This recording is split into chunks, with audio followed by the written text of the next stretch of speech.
और इस वक्त हमारे साथ मौजूद हैं रजत सर, जिनसे हम बात करेंगे बिहार इलेक्शंस पे। सर, कैसे देख रहे हैं इस परिणाम? पहली बात तो आप बहुत खुश हैं, मुझे लग रहा है बिहार के इलेक्शन के रिजल्ट से एक्साइटेड है। ये वाकई में एक ऐसा मैंडेट है जिसकी अपेक्षा किसी को नहीं थी। लोग जानते थे कि एनडीए की जीत होगी, लेकिन ऐसी लैंडस्लाइड जीत होगी, ऐसी जीत जिसमें राघोपुर में तेजस्वी की सीट खतरे पड़ जाएगी, इसकी उम्मीद किसी को नहीं थी।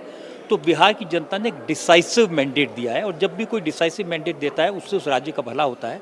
ये बिहार के लोगों की जीत इसे मैं कहूँगा।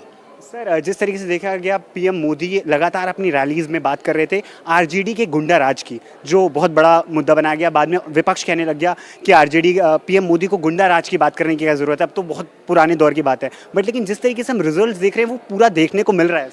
देखिए, नरेंद्र मोदी को याद दिलाना पड़ा कि जंगल राज को भूल मत जाइए।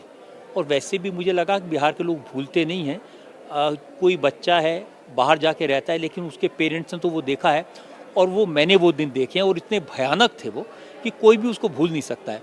मोदी जी ने सिर्फ उन चीज़ों को याद दिलाया कि जंगल राज के दिन कैसे थे, कैसे कट्टे का कानून चलता था, कैसे कारतूस का कानून चलता था, कैसी किडनैपिंग होती थी।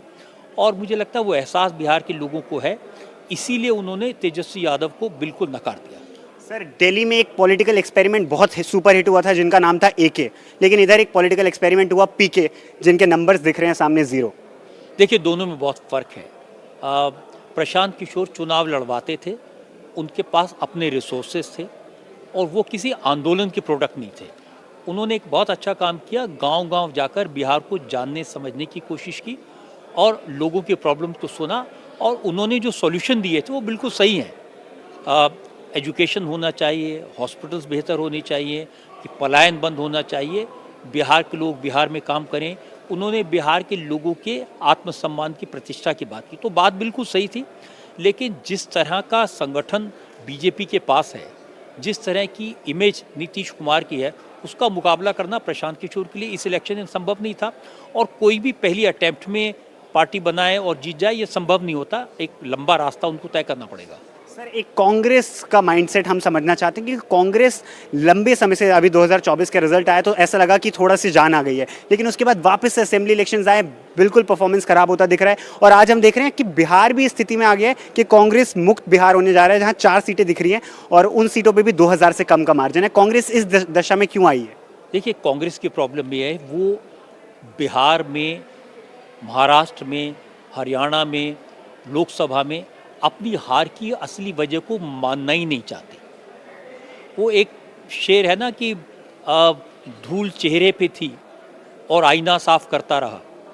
तो वो समझ ही नहीं पा रहे कहाँ प्रॉब्लम है। कभी वो कहते हैं हम इसलिए हारे कि हमारी पार्टी के लोगों ने ठीक से प्रचार नहीं किया, फिर कहा कि वो ईवीएम में गड़बड़ कर दी, फिर कहा कि मोदी इसलिए जीतते हैं कि उनके पास ईडी, सीबीआई, आईटी है, इसलिए जीते। अब कह रहे हैं कि वोट चोरी से हरियाणा जीते, वोट चोरी से महाराष्ट्र जीते।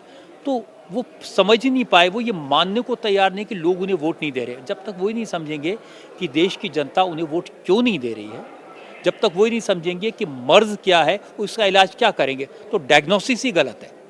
बहुत बहुत धन्यवाद सर, हमसे बात करने के लिए।